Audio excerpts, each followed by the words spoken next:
Hello students, welcome to our YouTube channel in Abhyudaya public inter college online classes.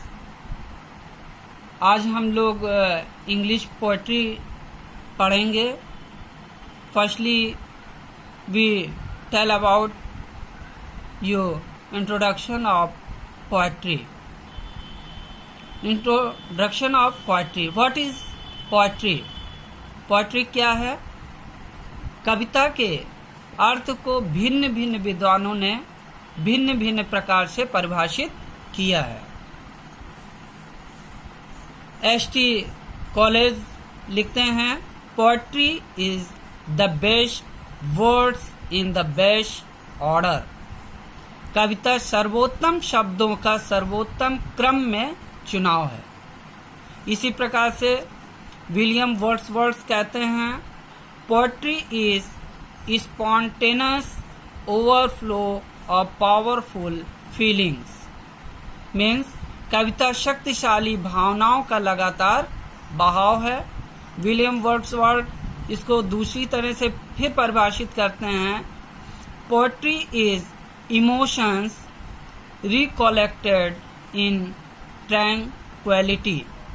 कविता शांत वातावरण में मन में इकट्ठी होने वाली भावनाएं हैं। Now I tell you types of poetry. कविता के प्रकार। कविता को मुख्य रूपों से दो श्रेणियों में बांटा जा सकता है। पहला है सब्जेक्टिव और personal poetry and second is objective और impersonal poetry. Subjective और personal poetry. What is the subjective और personal poetry? जब कवि अपनी कविता में अपने विषय में अपनी भावनाओं या अनुभवों के विषय में वर्णन करता है तो उसे सब्जेक्टिव या पर्सनल पोएट्री कहते हैं। ऑब्जेक्टिव और इम्पर्सनल पोएट्री। जब कवि अपनी कविता में प्रत्यक्ष रूप से अपने विषय में कुछ न कहकर कविता के विषय में ही स्वयं को केंद्रित रखता है उसे ऑब्जेक्टिव और इम्पर्सनल पोएट्री कहते हैं। Forms of poetry. कविता के रूप। How many forms of poetry? कविता के कितने रूप हैं? There are a kinds of forms of poetry. Number 1 epic, जिसे हिंदी में कहते हैं महाकाव्य। नंबर 2 लैरिक, गीत। 3 एलेजी, शोक गीत। 4th है ऑडी, संबोधन गीत। 5th है बैलार्ड, आल्हा। या 6th है सोनेट। हम लोग डिटेल में पढ़ेंगे। What is EPIC? यह एक लंबी कविता होती है जो कई किताबों या कांडों में लिखी गई हो और जिसमें ऐसे राष्ट्रीय वीर या वीरांगनाओं का वर्णन हो जो राष्ट्रीय जीवन को प्रेरित करें। महाकाव्य ऐसी साहित्यिक कृति है जो सभी कालों में रहती है, कई पीढ़ियों तक गाई जाती है। इसके एग्जाम्पल हैं the Ramayana, the Mahabharata, the light of Asia. Ramayana, Mahabharata, light of Asia is the example of epic. Number 2 lyric. यह वीणा के साथ गाई जाने वाली एक कविता है। इसमें कवि के मन में आने वाली तीव्र भावनाएं होती हैं, इसलिए इसे सब्जेक्टिव पोएट्री कहते हैं। एग्जाम्पल है द लेक एल्स of Innisfree, stanzas written in dejection near Naples. ये 2 लैरिक के एग्जाम्पल हैं। 3rd है एलेजी। यह भी एक प्रकार की गाई जाने वाली कविता है। इसमें कवि अपने किसी निकट के रिश्तेदार या मित्र की मृत्यु पर शोक प्रकट करता है। Example, O captain my captain, an elegy written in a country churchyard is the example of elegy. और यह भी गाई जाने वाली एक छोटी कविता है जिसमें किसी व्यक्ति या वस्तु को संबोधित किया जाता है। For example, Ode to the west wind and Ode to nightingale is the example of ode. Ballad। यह मिलकर गाया जाने वाला गीत है जिसमें किसी दुखदायी कहानी का वर्णन होता है। True love, the rhyme of the ancient mariner is the example of ballad. Next है सोनेट। यह 14 पंक्तियों का गाया जाने वाला गीत है। सोनेट जो होता है वो 14 पंक्तियों का एक गीत होता है। इसके शेक्सपियर, मिल्टन, वर्ड्सवर्थ, शैली, कीट्स आज सभी ने सोनेट लिखे हैं। इसके एग्जाम्पल हैं on his blindness and next is true love. अब हम लोग पढ़ेंगे figure of speech. What is the figures of speech? Figures of speech क्या है? फिगर्स ऑफ स्पीच या अलंकार शब्दों का ऐसा असाधारण प्रयोग है जो भाषा को की सुंदरता को पैदा करता है और उसके प्रभाव को और अधिक बढ़ाता है। मुख्य फिगर ऑफ स्पीच निम्न प्रकार की हैं। 7 प्रकार की figure of speech inter class में है। Number 1 simile, number 2 metaphor, number 3 personification, number 4 apostrophe, 5th hyperbole, 6 oxymoron, 7 onomatopoeia. अब ये फिगर ऑफ स्पीच को याद रखने का सबसे सरल तरीका है, एक वर्ड हम याद करें, शैम्पू। शैम्पू में सारे लेटर्स आ गए हैं। S for simile, H for hyperbole, A for apostrophe, M for metaphor, P for personification, O for oxymoron and O for ओनोमेटोपोइया।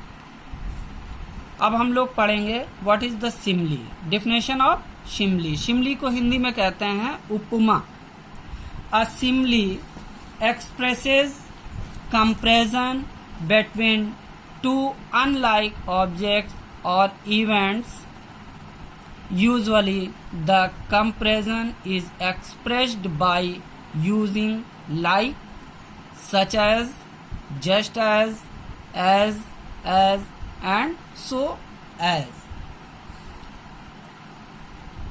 यानी इसमें दो भिन्न भिन्न समुदायों के दो भिन्न भिन्न वस्तुओं में किसी समान गुण की तुलना की जाती है। इसमें like, such as, just as, so as आज शब्दों का प्रयोग किया जाता है। For example, I wondered lonely as a cloud as.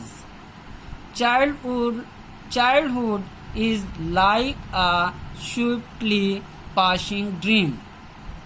Rana Pratap was as brave as lion. The lake was clear as crystal. Number 2 है मेटाफर। हिंदी में कहते हैं रूपक। A metaphor is an implied simile, or in a metaphor two things are compared but the words of comparison are not used। इसमें भी दो भिन्न भिन्न समुदायों के प्राणी अथवा वस्तुओं में किसी समान गुण की तुलना तो की जाती है, किंतु तुलना के लिए लाइक, सो एज शब्दों का प्रयोग नहीं किया जाता है। For example, childhood is like a swiftly passing dream. Childhood is a swiftly passing dream. अब इसमें मैंने लिखा childhood is like a swiftly passing dream. यहाँ पे तुलना की गई है लाइक, तो ये सिमली है। Childhood is a swiftly passing dream, तुलना किया गया है बट कोई तुलनात्मक शब्द यहाँ पर प्रयोग नहीं किया गया है। So this is the example of metaphor. It's clear. Metaphor का प्रयोग नाउन, एडजेक्टिव या वर्ब में से किसी भी रूप में हो सकता है। नाउन के रूप में कुछ एग्जाम्पल्स हैं। The camel is the ship of the desert. The fire of passion made him blind. My son is the star of our family. Lajpat Rai was the lion of the Punjab. Verb के रूप में the waves thundered on to the shore. You are fond of blowing your own trumpet. Adjective के रूप में It is a golden opportunity for you. My principal has iron courage.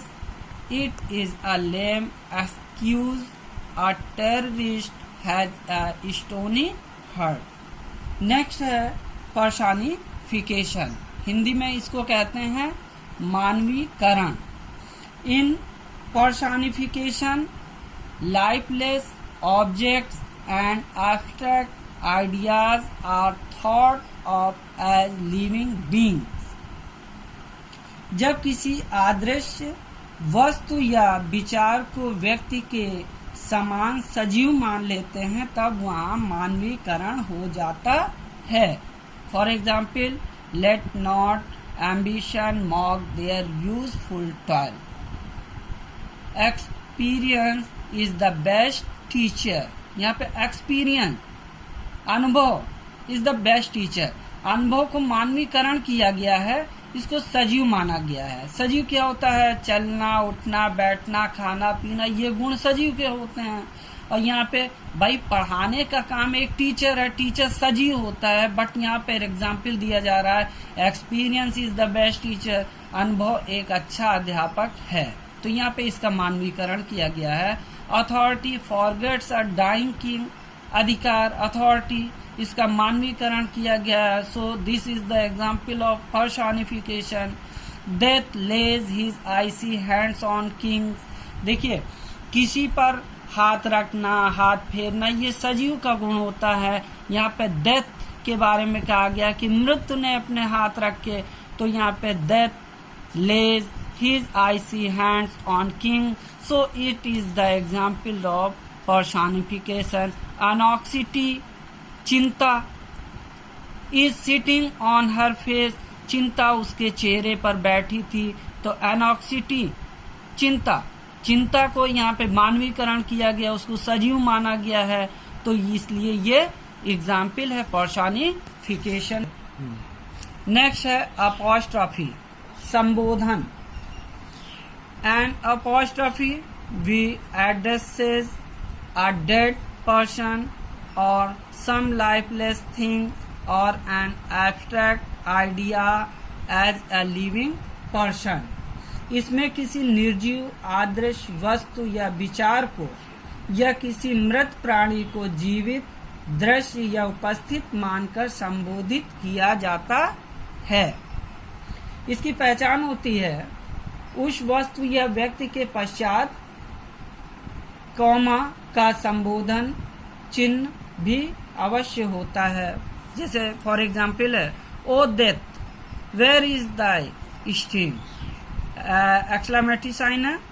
O liberty what crime have been committed in thy name. Milton thou shouldst be living at this hour. Next है hyperbole, अतिशयोक्ति. जैसा कि इससे स्पष्ट हो रहा, अतिशयोक्त, बढ़ चढ़ के बोलना.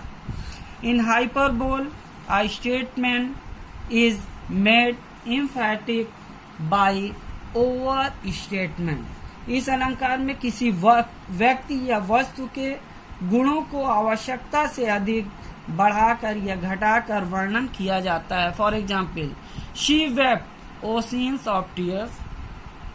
अब यहाँ पे उसके रोने से समुद्र, रोने, आंसुओं की तुलना, आंसुओं से समुद्र के भरने की बात की जा रही है.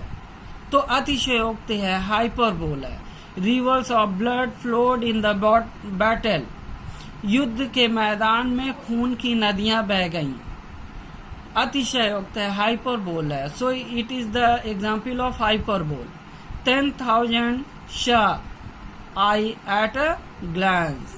They were swifter than eagles and stronger than lions. These are example of hyperbole. Next है ऑक्सीमोरॉन, जिसको हिंदी में कहते हैं विरोधाभास। In oxymoron we find the association of two words or phrases which have opposite meanings। इसमें एक ही व्यक्ति या वस्तु में दो विरोधी गुण एक साथ दिए जाते हैं। जैसे he is regularly irregular in the class। ये रेगुलरली इरेगुलर एक दूसरे के विरोधाभास। रेगुलरली निरंतर, इरेगुलर अनिरंतर। वो निरंतर रूप से इरेगुलर क्लास में रहता है, विरोधाभास है, ऑक्सीमोरॉन है। सी इज फीलिंग प्लीजिंग पेन।